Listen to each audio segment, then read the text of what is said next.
Shalom encore, que Dieu vous bénisse abondamment, que toute la gloire et l'honneur soient rendus à notre seul Seigneur et Sauveur Jésus-Christ. Ce matin, j'aimerais aborder un sujet qui est la Trinité. Est-ce qu'il existe trois personnes en Dieu, comme certaines personnes l'enseignent? Est-ce qu'il y a un Dieu le Père, Dieu le Fils, Dieu le Saint-Esprit?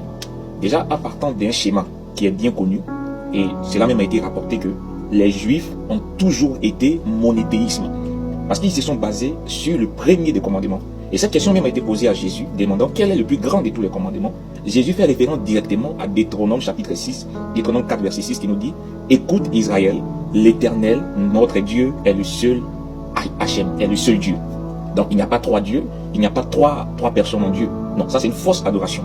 Maintenant dans le christianisme aujourd'hui, il y a un groupe qui se sont levés, on les appelle des trinitaires, qui enseignent qu'il y a trois personnes en Dieu. Pour eux, les apôtres croyaient à la Trinité. Pour eux, les apôtres enseignaient qu'il y a trois fonctions, il y a trois personnes en Dieu. Mais la Trinité, ça vient du malin. La Trinité ne vient pas de Dieu. Pourquoi?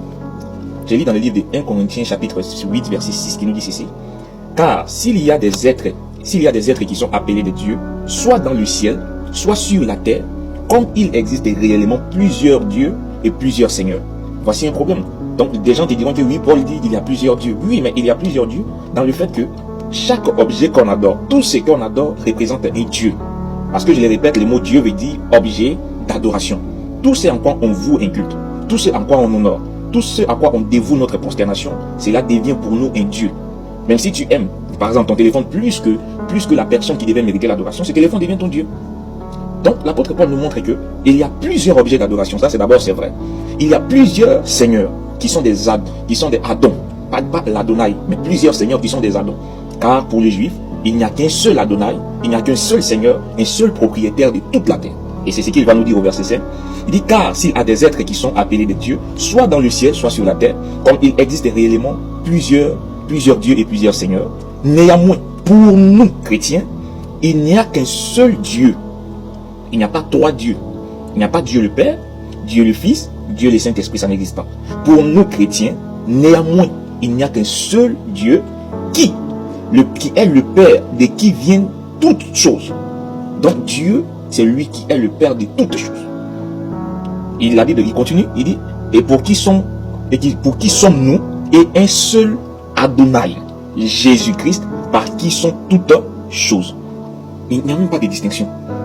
Donc le seul Hachem, le seul Adonai, c'est Jésus-Christ, par qui vient toutes choses. Il n'y a pas deux dieux, il n'y a pas trois dieux. Cette conception de la Trinité qui est basée sur Matthieu chapitre 28, le verset 19, est une fausse compréhension.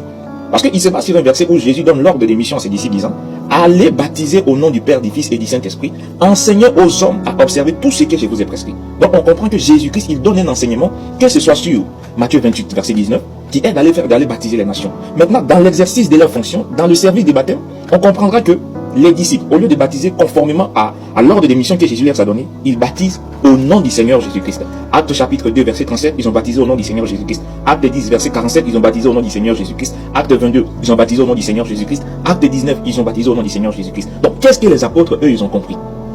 Ils ont compris quoi par rapport à Matthieu 28, verset 19? Parce que l'écriture était claire. L'écriture dit: et que la repentance et le pardon des péchés sera prêché en son nom. Donc, pour le nom. C'est pourquoi Matthieu 28 devient pour nous un énigme à résoudre.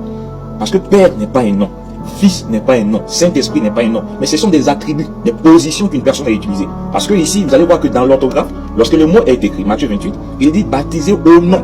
Mais le O ne porte pas de X, pour dire qu'il s'agit de plusieurs personnes. Le nom ne porte pas S, pour dire qu'il s'agit aussi de plusieurs noms. Mais il y a un seul individu qui est Père, de qui viennent toutes choses, et qui diminue sa position de gloire. Parce que la Bible dit: le seul qui possède l'immortalité et qui habite une lumière inaccessible. Donc dans cette position de création, il décide de prendre maintenant la position de Fils et de venir agir sur la terre. Finissant sur la position de Fils, il revient encore le même dans la position de l'Esprit. Maintenant, ils diront que le jour du baptême de Jean-Baptiste, la voix s'est fit attendre le ciel, la colombe est descendue, Jésus-Christ était en train de se faire baptiser. Mais c'est une incohérence vraiment.